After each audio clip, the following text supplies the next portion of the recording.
বিসমিল্লাহির রহমানির রহিম। আসসালামু আলাইকুম সুপ্রিয় দর্শক, রিতাস কিচেন থেকে আপনাদের সকলকে অভিনন্দন জানাচ্ছি।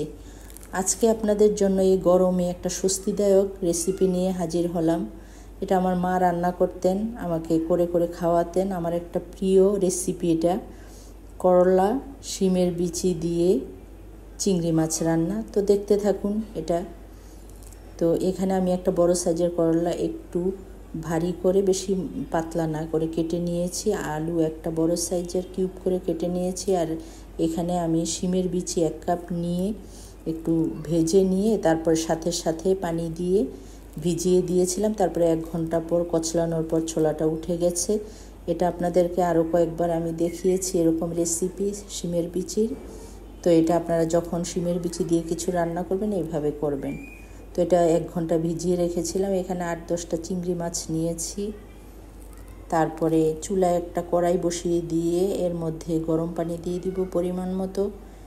দিয়ে এখানে শিমের বিচিগুলি সিদ্ধ হতে একটু সময় লাগে, এই জন্য আগে দিলাম। লবণ দিয়ে ঢেকে আমি 2-3 মিনিটের মতো সিদ্ধ করে তারপরে এখানে যে কেটে রাখা যে আলু ছিল কিউব করে, সেই আলুটাও দিয়ে দিব। দিয়ে তারপরে ঢেকে দিব।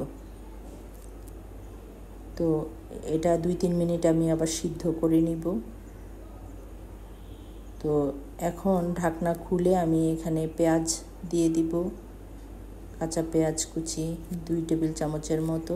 তারপরে হলুদ গুঁড়া 1/2 চা চামচের একটু কম, মরিচ গুঁড়া 1/2 চা চামচ, ধনিয়া গুঁড়া 1/2 চা চামচ, আর 8-10টা কাঁচামরিচ ফালি করে, আদা 1/2 চা চামচ দিয়ে দিলাম। আর চিংড়ি মাছ দিয়ে একটু নেড়ে, যে কোনো সবুজ তরকারিতে হলুদ মরিচ একটু কম দিতে হয়, কাঁচামরিচের ঝালটা দিলে। সামান্য একটু গরম পানি দিয়ে ঢেকে 3-4 মিনিট আমি রান্না করব। তো একটু নেড়ে চেড়ে দিয়ে এখন দিয়ে দিব সে কেটে রাখা করলা। একদম পাতলা করে কাটিনি আমি, এটা দিয়ে হালকাভাবে একটু নেড়ে সামান্য আর একটা তেজপাতা আমি চিড়ে দিয়েছি।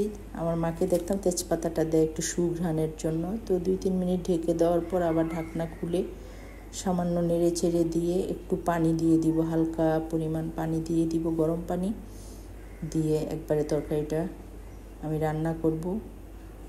এখন হাই হিটে আমি আর ঢাকবো না, রান্নাটা হয়ে গেছে। এখন শুধু একসাথে মিশিয়ে নিব সব। এটা করতে বেশি একটা সময় লাগে না।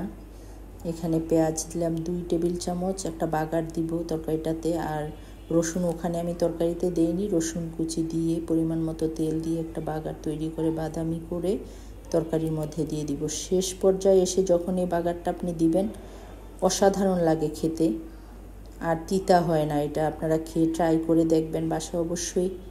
তো সব একসাথে মিশিয়ে নিব আর ঢেকে দিব। সাথে সাথে বাগার দিয়ে আপনারা ঢেকে দিবেন যাতে স্মেলটা বের না হতে পারে। তো একটু মিশিয়ে নিব সবগুলো একসাথে, একটু নরম হবে। তো তৈরি হয়ে গেছে আমার অসাধারণ স্বাদের একটা আমার প্রিয় তরকারি। এটা গরমে আপনারা অবশ্যই ট্রাই করবেন। সার্ভ করে দেখাচ্ছি, দেখুন খুব সুন্দর হয়েছে তরকারিটা, টেস্টও হয়েছিল অনেক। তো আমার রেসিপিগুলি যদি ভালো লাগে একটা করে লাইক কমেন্ট শেয়ার করবেন প্লিজ, কারণ আপনাদের একটা লাইক কমেন্ট শেয়ার আমাকে অনেক উৎসাহিত অনুপ্রাণিত করে। আর আমার ইউটিউব চ্যানেলটি সাবস্ক্রাইব করে দিবেন প্লিজ। আগামী পর্বে যে কোনো নতুন রেসিপি নিয়ে হাজির হব ইনশাল্লাহ। আল্লাহ হাফেজ।